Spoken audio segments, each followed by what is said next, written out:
Estimates of depleted uranium weapons used in 1991 now range from the Pentagon's admitted 325 tons, and that's only bullets, to other scientific bodies who put the figure as high as 900 tons.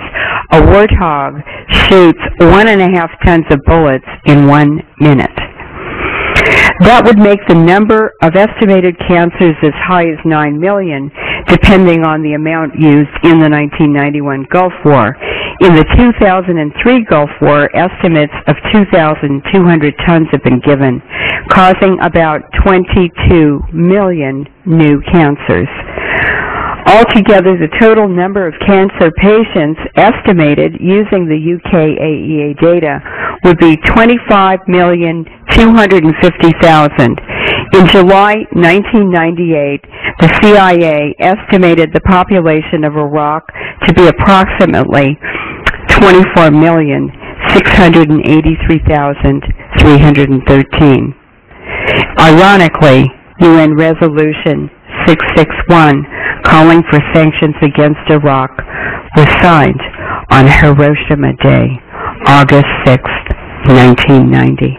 Does anyone in this room think that we are not using DU deliberately as a biological weapon?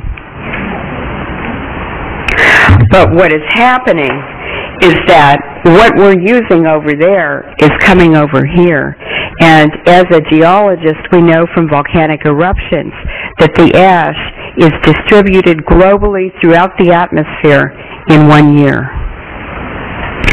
The smog of war over Kuwait and Iraq, which was there for a year after Gulf War I, was found in the ice record deposited on the top of the Andes, Hawaii, the Alps, the Himalayas, the Antarctica, and Greenland. It's everywhere.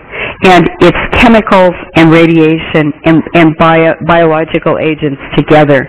They enhance each other synergistically. Well, we wanted to find out how much DU is being manufactured in the U.S. because we suspected the U.S. was using a lot more. Now, one of the Japanese physicists who came to our Hamburg conference calculated that 800 tons of depleted uranium, if it's released into the air, is the atomicity equivalent, or the equivalent number of radioactive atoms, as 41,000 Nagasaki bombs. We have released over 250,000 Nagasaki bombs, equivalent radiation, into our atmosphere. But what's even more alarming is that the McAllister bomb factory in Oklahoma, McAllister, Oklahoma, was applying for relicensing at the NRC in order to be able to continue manufacturing DU weapons.